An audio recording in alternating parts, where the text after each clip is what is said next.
ang Presidential Broadcast Service. Radyo Pilipinas. Radyo Publiko ng Bagong Pilipinas para sa Bagong Pilipino. Naghahatid ng mahahalagang balita at impormasyon na guugnay ng pamahalaan sa sambayanan. Tulay sa himpapawid ng serbisyo publiko. Radyo Pilipinas. Radyo Publiko. Ang boses ng Pangulo sa Iloilo. Radyo Pilipinas. 585 AM. Oras sa Radyo Pilipinas, alas 8:32 sa aga.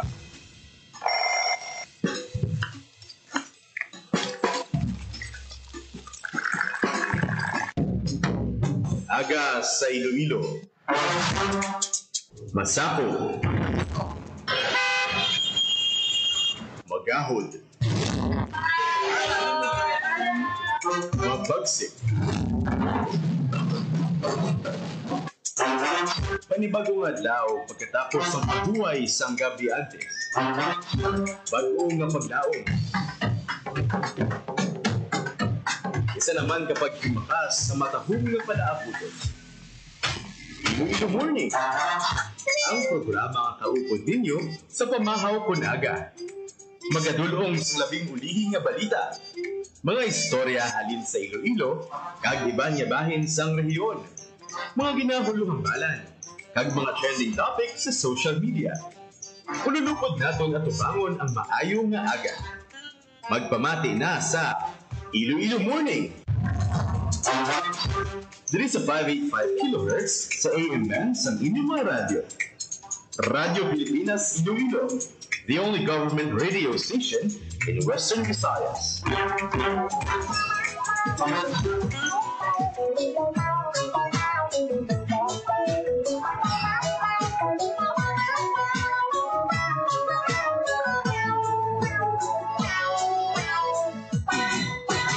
Mayong aga Pilipinas, good morning Western Visayas. Welcome sa Iloilo Morning Program sa mga adlaw sa Webes, September 4, 2025. Makatulog sa medyo masanag ng aton nga kalangitan ha, subong nga aga.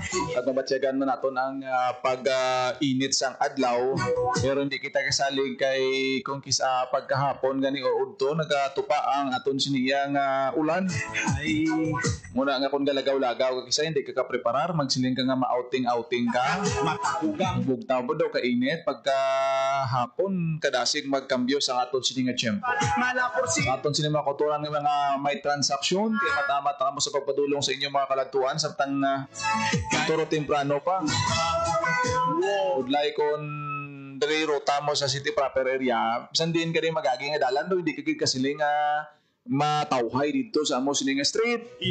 Knowing nga damo sang mga repairs, drainage project, may mga dalagko kita nga mga infrastructure project nga ginapaobra diri, especially ang aton sining mga dalagko nga mga merkado publiko, super, central market, walay agutan nang kami ding mga dalan da sa palibot medyo affected sang construction. Pero ang good news ini ay daw hindi magtapos ang 2025 ini nga mga merkado naton preparar na nga mabuksan at magamit sa aton sini nga mga kauturan, especially sa aton mga vendors, sa aton mga naga pangumpra, tanawon naton kung mahumana ang iniiya nga mga proyekto.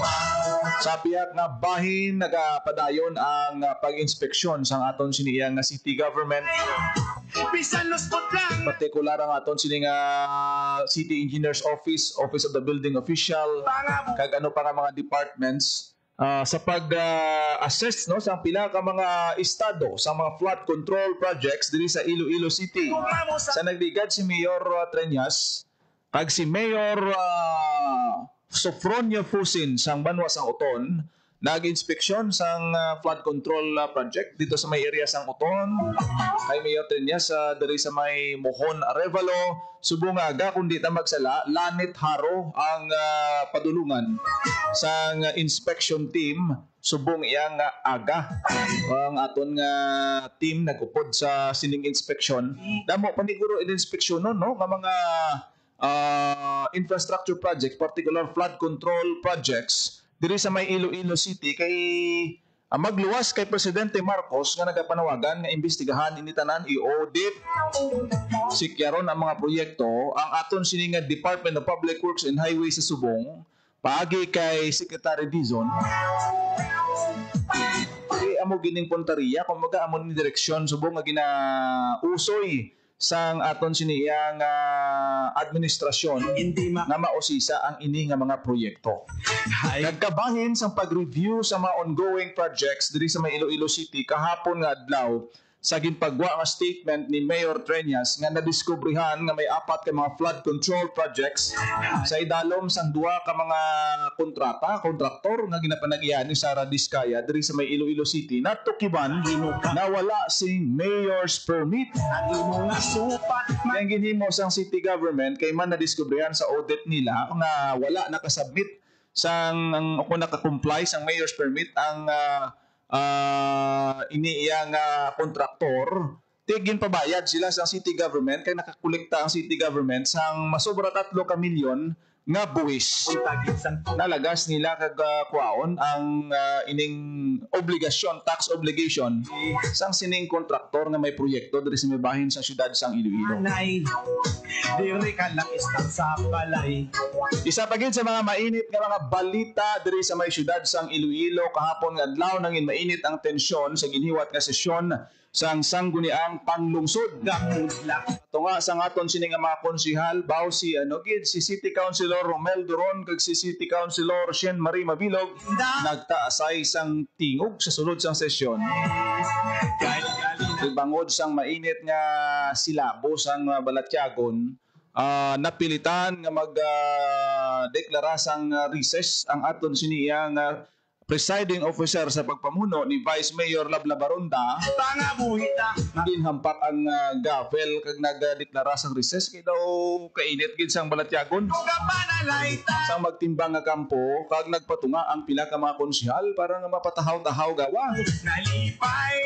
Ang ginistoryahan dito nila amo ang resolusyon nga ginpasar ni Councilor Romel Doron nga nagahinyo sang pag-resign o kon pag-reassign kay Engineer Roy Pacanan bilang DPWH Iloilo City District Engineer.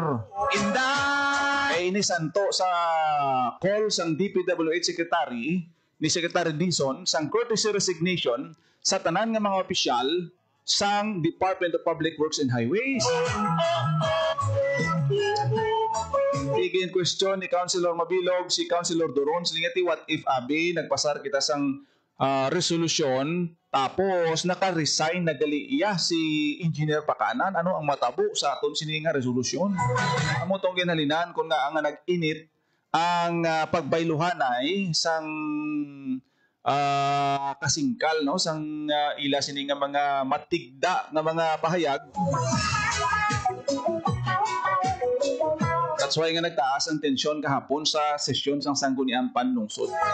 Nadiskubrihan gali nga pagka-udto nagwa ang official letter from Engineer Pacanan nga sang September 1 pagali sa iya nagsubmit sang iya sini nga courtesy resignation. Si Tuto. Yung pamangkot dira Away. kung bala makonsidera nga mot an academic ang ining ginpasar nga resolusyon sang konseho kahapon nga tigin approve man nila. Pero ti submission pa malang to sang sang courtesy resignation wala kita kabalo kung gin-accept, gin-parmahan o kung anong status adto. Ay. Pero for now ti amo na amo nang estado nga si Engineer Pacanan gali nakasubmit na sang iya sini nga courtesy resignation. Ti wala ta kabalo kung batunon ina kay siyempre subject for evaluation pa man ina. Sang aton siniya nga DPWH Central Office.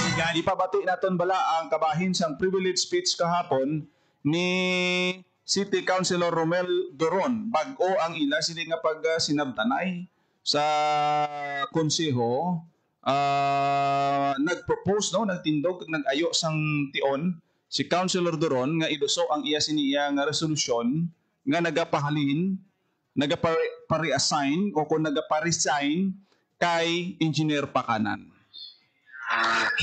District engineer who is very uncooperative. Nakilauna niya pa ang pride niya, ang pagalibo niya, because we have been inviting him for twice already and he refused to attend just because nagdeklara siya persona non grata. I think this is chance to explain. Gini-invite nato na siya And this is not to explain kung naagis klara siya persona ng grata. Bago lang din siya I think he was only designated. He is not even the regular district engineer. I think only last August. So it's been almost 2 years where he was an OIC. So luckily, maayo man din na Islaman. Maybe he has a strong connection with the former secretary. Kaya hindi siya mamove, no? Everyone knows that in the media, no less than the president intimated that he would like to return to the old practice of consulting the local government units, the provincial, the city, municipality, and even to the barangay level. Because the barangay, while although the smallest unit of the organization, but they are the ones who knows what is happening in their particular area. They knows what is best for their place. Yesterday, we conducted an ocular inspection. I invited almost every city councilors and the different agencies involved. The issue there is only cutting of trees or earth falling. I-transfer na ito ang mga buhanon. The one is the places between Tamukan, the Carpenter Bridge, going to the Sunset Boulevard. Kap Motilibano told me that he issued already no resolution of objection on the barangay level. But only as to the cutting of ordered bullying of the mga buhanon sa kilid sa Suba, sa river. But he has no idea of the project that will be constructed there. That is the footbridge, which is long enough, I think 240 meters. Although before, Nabatian ng kabahin sa pagpahayag ni City Councilor Romel Duron sa sesyon sa atong sinisangdonian pangmusod kahapon. Ginapananaw sa aton sini nga mga konsyal diri sa may syudad sang Iloilo nga ti daw ang pagpabutyag sang sentimiento nga nagapangabay sang pag-resign Datulo ang lawa. kag pag-reassign kay Engineer Pakanan tungod dinhi sang mga nangin aktwasyon no ni ICDO Chief Engineer Roy Pakanan sa previous call sa aton sini nga City Council na magtambong sa Quadcom hearing kung hindi ta magsala daw kaduwa na ni matabo nga wala nakatambong si Engineer Roy Pakanan Sa imo pang lakat. kag nagpabatsyag sang pagkadismaya ang mga katapo sang City Council. Ti kahapon amo to ang natabo, amo to ang ginhalinan sang proposed resolution ni Councilor Romel Duron.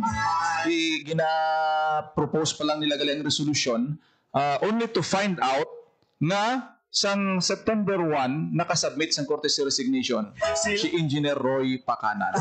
Pero as to response ang DPWH iti may option man ina mo. Hindi man na automatic kay ti mayara sang ginatawag mayara yang irrevocable resignation nga ti sa parts ang nagsubmit sinaya daw hindi mo na ma-negotiate kung amo ina ang iyang kagustuhan. Sa bahin naman niya sang sining courtesy resignation damo kita sang mga nabalita na nga mga secretaries gani sa nagbigat ginapa courtesy resignation pero not all nga nagsubmit sang courtesy resignation kisa ginaano man ina ginabato no kung ginagrant ito may mga basihan may mga criteria may ginatanaw man ina. So wala pa kita kabalo sa mangin kapalaran ni Engineer Roy Pakanan kung sino ang mabulo sa iya, kung i-reassign siya o kung batunon sa mataas nga pamunuan sa DPWH, especially sa central office, ang iya gin-submit nga resignation. Ugay. Oras sa Radyo Pilipinas, alas 4 o kung alas 8:47 sa aga sa pagpangalagad sa programa Iloilo Morning. Kadto kita sa mga opportunity sa aton mga kuturan nga pangita trabaho. Ang aton Civil Service Commission may job fair subong adlaw ti government job fair ni butsulingon ang opportunity to work in the government. Subong ni kay nakalain na in a government agency ang nag-join sini. Ti daw sino man bi ang hindi gusto na makatrabaho sa gobyerno kay ti mabalaan man naton na ano ba lang stability Hindi makatulog sang dugay. sang trabaho medyo masilin naton nga dako nga oportunidad ini no sino ba lang pwede maka-apply diri Tughan ko sa kag ano ang pwede nga ma-applyan ano nga mga ahensya ang magatanyag sang oportunidad sa aton nga mga kauturan bantahin ninyo kundiin ang venue hasta ano oras kung anong mga requirements nga pwede ninyo madala. Kuhaon ta sa balita ni JP Herbas. JP, good morning. Jen, good morning. Subong adlaw na tala nga buksan ang Government Job Fairs ang Civil Service Commission nga isa sa mga aktibidad nga ginapreparar sa Civil Service Commission para sa selebrasyon sa ika-125 nga Philippine Civil Service Anniversary. As of the latest nga pakighinunaan naton sa CRC Region 6 sa Jen, masobra na sa 180 ka posisyon ang mahimo nga applyan sa sining nga job fair coming from plantilla, JO kag COS posisyon. Lakip naman sa mga magatanyag sa ila sinitag sa katrabaho ang Bureau of Internal Revenue Region Number 11, BJMP Region 6, Commission on Audit Region 6, DepEd Iloilo City, DENR, DICT, DOST, SWD, DTI, Guimaras State University, Home Development Mutual Fund o ng pag-ibig, ang Iloilo Provincial Government, subong man ang Iloilo Science and Technology University,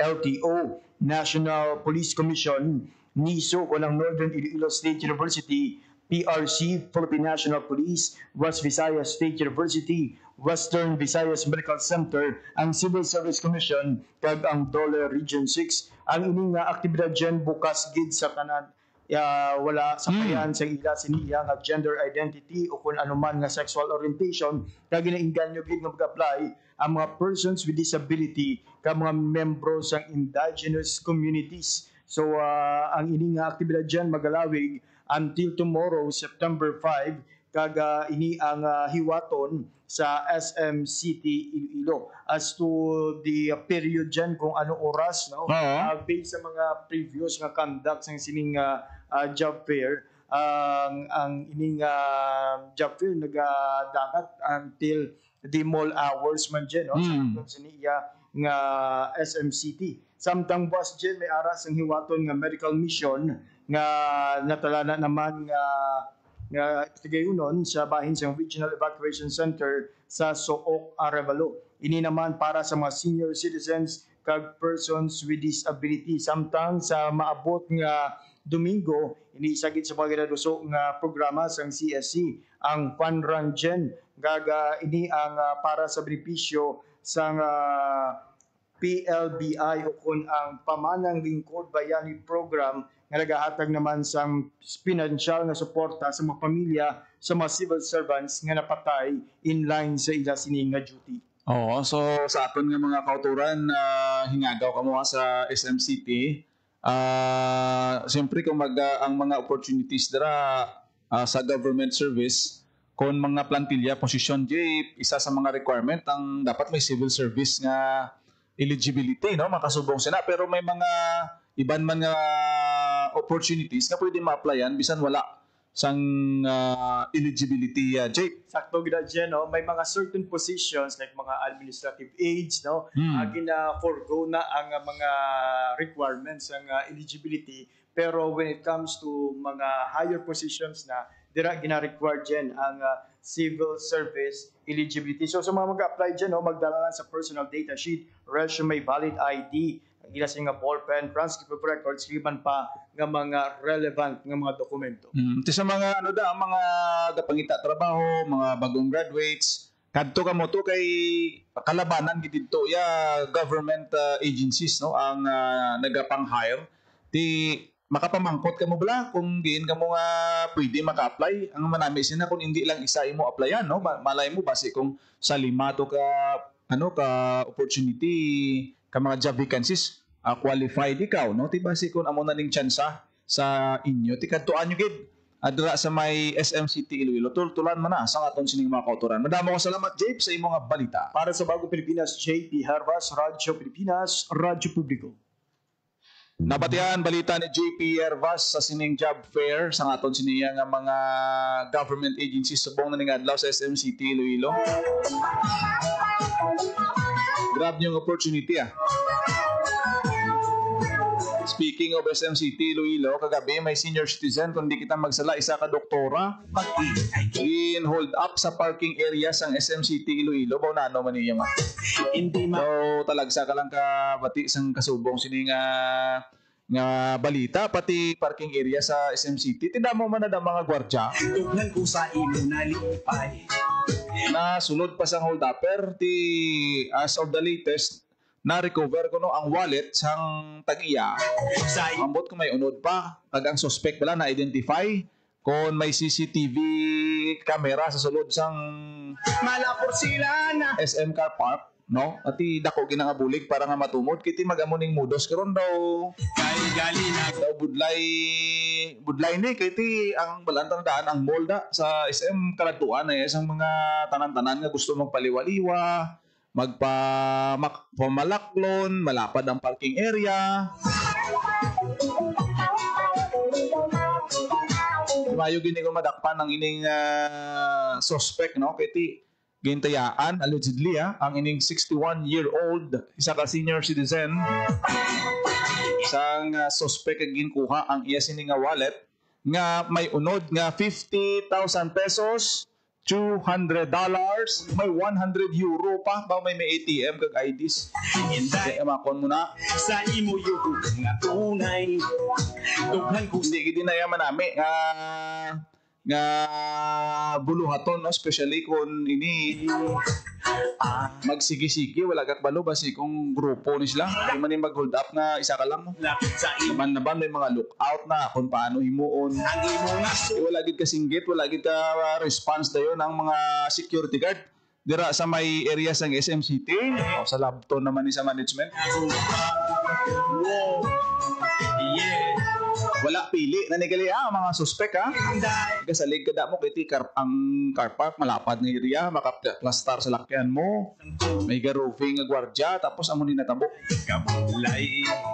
Daw bag ulan ni natabo nga may hold up incident sa sulod sang sa sang SM. Ay, dire ka lang istansa. Oras sa Radyo Pilipinas alas 8:55 sa aga. Wala na kita sang tiyempo diri sa aton siniya nga pagpangalagad sa programa Iloilo Morning. Ang iban pa nga mga balita bantayan na lang sa ibang mga program naton diri sa Radyo Pilipinas Iloilo. Salamat gid sa aton sini mga FB Live viewers nga gawpod sa aton sini nga pagpangalagad. Good morning kay Sir Magdaleno Fajardo nga nagaupod sa aton sini nga programa. Ako na gid lamang inyo alagad kada aga Junel Baclay. Mayong aga Pilipinas. God bless Iloilo. Radyo Pilipinas. Radyo Publiko. Radyo Pilipinas. Ang inyong tulay sa himpapawid ng serbisyo publiko. Ang Presidential Broadcast Service, Radyo Pilipinas, Radyo Publiko. Radyo Pilipinas. Radyo Publiko. Kinilala ng pag-international at prestigyosong Asia Pacific Broadcasting Plus Awards 2025 para sa kategorya ng Government Streaming. Ito ay dahil sa epektibo nitong pagsasanib ng mga tradisyonal na media tulad ng telebisyon, radyo at print para masabayan ang mabilis na pag-inog ng mundo ng digital at social media tungo sa mas epektibong paghahatid ng mahahalaga at napapanahong mga impormasyon sa mamamayang Pilipino. Kinilala rin ang Radyo Pilipinas dahil sa patuloy na pag-akyat ng rating. Ngayon ay matatag sa pang-apat na pwesto sa Mega Manila ayon sa pinakahuling Nielsen Radio Audience Measurement Survey. At sa social media, nakamit ang higit 2,000% pagtaas ng bilang ng mga sumusubaybay sa Radyo Pilipinas page sa unang bahagi ng 2025. Patunay ito na ang inyong Radyo Pilipinas Radyo Publiko ay tunay na kaagapay ng inyong pamahalaan sa paghahatid ng serbisyo sa mga mamamayang Pilipino. Mula sa aming lahat, sa ngalan ng inyong pamunuan at mga kawani ng Presidential Broadcast Service, kasama ang inyong mga himpilan ng Radyo Pilipinas sa buong kapuluan. Maraming salamat po sa inyong lahat, sa inyong pagtangkilik at pagkilala. Radyo Pilipinas. Radyo Publiko.